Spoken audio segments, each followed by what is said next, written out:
Hello and welcome to achievers hive dear learners of IGNOU MS psychology. Examinations बहुत ज़्यादा करीब हैं और बहुत सारे स्टूडेंट्स रिक्वेस्ट कर रहे थे कि इंपॉर्टेंट क्वेश्चंस वो जानना चाहते हैं कि एग्जामिनेशंस में कौन से टॉपिक्स हैं जो हमें बिल्कुल भी मिस नहीं करने हैं। तो आज के इस वीडियो में हम बात करेंगे उन इम्पॉर्टेंट क्वेश्चंस के बारे में जो MPC 021 यानी काउंसलिंग साइकोलॉजी के स्टूडेंट्स के लिए रिक्वायर्ड है। ये वीडियो बहुत इंपॉर्टेंट होने वाला है आपके लिए, क्योंकि इसमें केवल इंपॉर्टेंट क्वेश्चंस की बात नहीं करेंगे। मैंने देखा है काफ़ी स्टूडेंट जो है वो PYQs की भी डिमांड कर रहे हैं कि हमें प्रीवियस ईयर क्वेश्चंस जानने हैं। तो इससे पहले कि मैं वीडियो स्टार्ट करूं, मैं आपको एक चीज़ बता दूं कि आप अगर इजी नोट से पढ़ रहे हैं तो उसके जितने भी टॉपिक्स हैं वो सभी PYQs ही हैं, वो प्रीवियस ईयर क्वेश्चन पेपर से ही बनाए गए हैं। तो अगर आप उन्हें कवर करते हैं तो आप ऑलरेडी बहुत कुछ प्रिपेयर कर चुके होंगे अगर आप उससे पढ़ रहे हैं तो। लेकिन फिर भी हम फोकस करेंगे कुछ इंपॉर्टेंट टॉपिक्स पर जिनको आप इस ड्यूरेशन में कवर कर सकते हैं अपने एग्जामिनेशन के स्टार्ट होने से पहले, जिससे कि आपके एग्ज़ाम्स बहुत अच्छे से हो जाएं, एक भी क्वेश्चन मिस नहीं होगा और पूरा पेपर आपको आता होगा। बिना किसी डिले की शुरुआत करते हैं। आप देख सकते हैं स्क्रीन पर मैंने मेंशन किया है कि हम मोस्ट आस्क्ड से लेके लीस्ट आस्क्ड PYQs की तरफ चलेंगे, जो कि प्रीवियस 10 एग्जामिनेशन, एक्चुअली 10 नहीं है, 10 से ज़्यादा है, बट लिख दिया है वहाँ पे 10 मैंने। 10 से ज़्यादा एग्जामिनेशन, अबाउट 14 एग्जामिनेशन हमने लिया है, यानी लगभग 7 ईयर्स का डेटा है हमारे पास। तो देख सकते हैं आप स्क्रीन पर मोस्ट आस्क्ड PYQs में अगर हम बात करें तो ये जो +1 मैंने लगाया हुआ है, आपने प्रीवियस PDF में भी देखा होगा, मैं इसी तरीके से बनाती हूँ। इसका मतलब है इसकी फ्रीक्वेंसी, यानी कि प्रीवियस अगर हम 12 to 14 क्वेश्चन पेपर उठा के देखें तो काउंसलिंग प्रोसेसेस बेस्ड पर क्वेश्चन इतनी बार पूछा गया है, यानी कि 5 यानी 1 टोटल 6 टाइम जो है वो ये क्वेश्चन पूछा गया है। एथिकल प्रिंसिपल्स ऑफ काउंसलिंग भी 6 टाइम पूछा गया है। इस तरीके से ये जो आपको टॉपिक नज़र आ रहे हैं ये इतना रिपीट हुए हैं, तो ये प्रीवियस ईयर में रिपीट हुए हैं, इससे चांसेस ये बनते हैं कि इन क्वेश्चंस के आने की पॉसिबिलिटी बढ़ती है। आगे हम बढ़ते जाएंगे तो देखेंगे ये सभी क्वेश्चन है। ईटिंग डिसऑर्डर, डिप्रेशन पर क्वेश्चन ज़रूर आया है, एडिक्शन एंग्जाइटी की काउंसलिंग पर ज़रूर आया है। यहाँ पर मैं एक क्वेश्चन को स्पेसिफिकली मार्क कर रही हूँ, वो किसी न किसी फॉर्म में ज़रूर आएगा, जो कि आप 12 नंबर पर देख सकते हैं। 10 और 12 क्या है? एजुकेशनल एंड वोकेशनल काउंसलिंग है। ये भी कहीं ना कहीं क्योंकि एजुकेशनल की काउंसलिंग की बात होती है तो वो बच्चों से रिलेट करती है।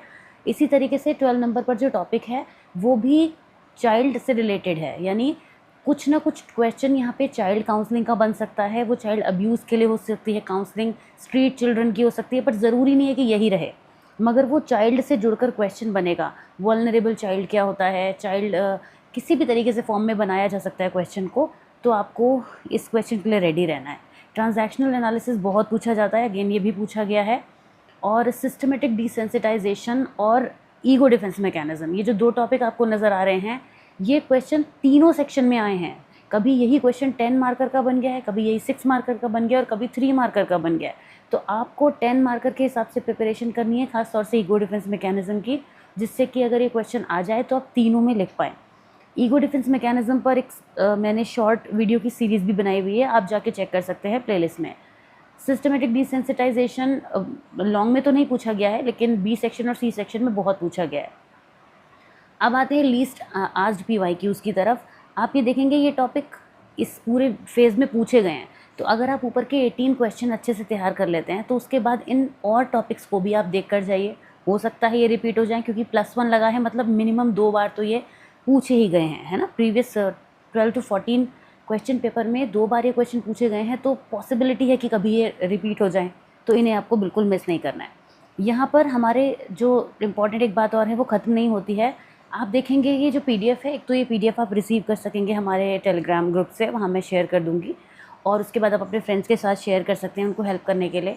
इस PDF में जो आपको यहाँ पे नज़र आ रहा है topics playlist for counselling psychology, तो अगर आप इजी नोट्स से पढ़ रहे हैं या फिर प्लेलिस्ट लिंक नहीं है आपके पास, या पहली बार हमारे चैनल पर विजिट कर रहे हैं फॉर सम रीजंस, तो आप इन लिंक को क्लिक करेंगे, आप डायरेक्ट उन टॉपिक्स पे पहुंच जाएंगे। जितने टॉपिक्स मैंने आपको यहाँ बताए हैं ये सब इजी नोट्स में हैं। तो अगर आप इन्हें पढ़ना चाहते हैं ना इन टॉपिक्स को, और नहीं समझ में आ रहा है कहाँ से हम ढूंढें, तो वो चीज़ भी हमने आपके लिए ईजी कर दी है। आपको इस लिंक पे सिर्फ क्लिक करना है, क्लिक करेंगे और डायरेक्ट आप पहुँच जाएंगे उस प्लेलिस्ट पर जहाँ पर ये सभी टॉपिक आपको मिलेंगे। तो मैं आपको कहना चाहती हूँ ऑल द वेरी बेस्ट, और थैंक यू भी बोलना चाहती हूँ। आप सभी के सपोर्ट की वजह से, आप सभी के बहुत सारे मोटिवेशन की वजह से मैं अपनी हेल्थ से रिकवरी करके आपके लिए आज ये वीडियो बना पा रही हूँ।